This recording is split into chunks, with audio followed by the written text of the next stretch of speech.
Pass rate at 6 p.m. tonight. Our reporter Mahlako Komane is at the venue in Midrand. She earlier spoke to SADTU's Deputy General Secretary. We're joined now by the Vice President of SADTU, Mr. Dolopi, and we know obviously SADTU being the biggest union in the sector, in the education sectors, they have the numbers, and we're just going to talk to them about the issues that are coming out of the sector as well, outside of the Matric results. Thank you so much for talking to us, Mr. Dolopi. Can you just please tell me, we obviously, as I earlier said, that SADTU is the biggest union in the education sector. But can you just please tell us, we know that the grade 12 results are not necessarily an indication of how healthy the education system is. I mean, we've got 12 points within the education system from grade 1 to grade 12, and grade 12 is just one of them. And we also know that, researchers have obviously indicated that literacy is quite important. How well our children can read and how well they can write also does translate to how they then understand.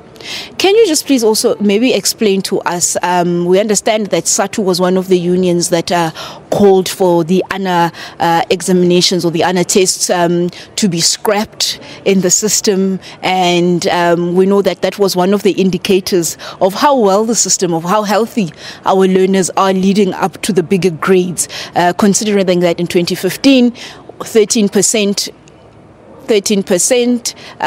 grade 9s in the system had gotten, 13% of them only managed to pass ANA. Can you just please tell us, why did you call for the scrapping of this?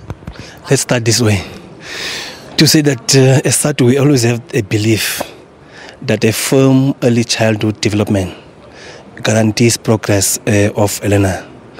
When you do research throughout the world, you'll see that all performing education systems are based on a firm early childhood development. If you are able to attend to a child in his development up to at least 11 years, you are guaranteed that that learner will then be able to move up to grade 12, and you will not be worried about pushing a lot at grade 12.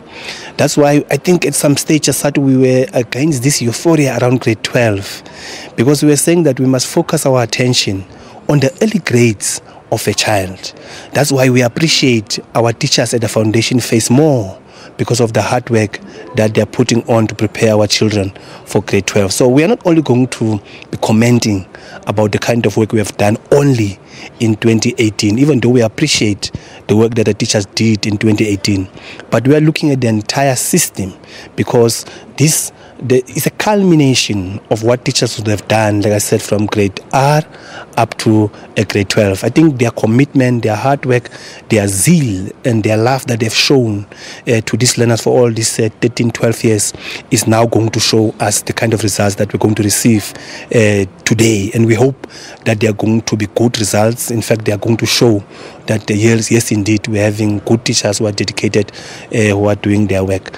On the issue of ANA, firstly, we did not call for the scrapping of ANA. We called for a review of the annual national assessment, to an extent of us saying that they should be administered over a period of 3 years instead of us doing that annually. That was going to lessen the pressure, the administrative burden that we are faced with, unnecessary pressure that we are putting on the teachers. Teachers will then have more time to be able to teach, to attend to the children, to support them throughout the year. But also it was going to release some finances, some money for us to be able to do more other things here. You remember, we have this challenge of toilets, infrastructure, the provision of learning and teaching support material. So we are saying, if we could move ANA from being administered on an annual basis, we could release some of the money and direct it to other resources. That did not mean that teachers were not assessing learners on a continuous basis. We still emphasize the point that assessment is happening on a daily basis in every period. During each period that a teacher teaches, there's assessment that is happening. You don't need an ANA for you to be able to determine whether a system is good or bad. But like I'm saying, we're not saying do away with it. We just said streamline it. Let's have it over a period of 3 years instead of having it on an annual basis.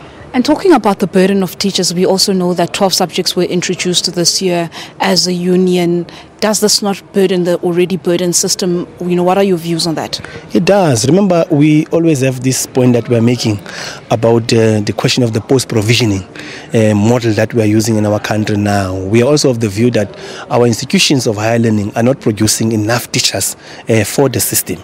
So we're now having to put pressure on those who are already in the system. So we are saying we will have to put pressure, we'll have to make sure that we call on institutions of higher learning to open up more space for the training of teachers, such that we are able to produce more teachers, and then we'll then be able to attend to the challenge that we now have of introducing more subjects at our schools. But what is also important is that even though you would have trained more teachers, continuous professional development is also something that we are emphasizing as a teachers union. We are saying even those who are in the system now from colleges or universities should still be attended to, because teaching education is a dynamic kind of thing. So there are new ideas that are coming up every day, and as a result of that, you need to train your teachers continuously. And just before I let you go, it's been 10 years that the NSC has been written. The NSC has, this is I think the 11th year that it's been written as a union. Are you happy with the progress that has been made in those years? Just a quick one before. Look, the system is stabilizing now. Teachers are understanding what they need to do. That's why you are seeing, in fact, an improvement of the results. So we are satisfied, but again, we are emphasizing the point of continuous professional development. Like I'm saying, each time you introduce a new idea, make sure that you carry teachers along such that they understand and they are then able to do their work better and assist the learners in a better kind of way.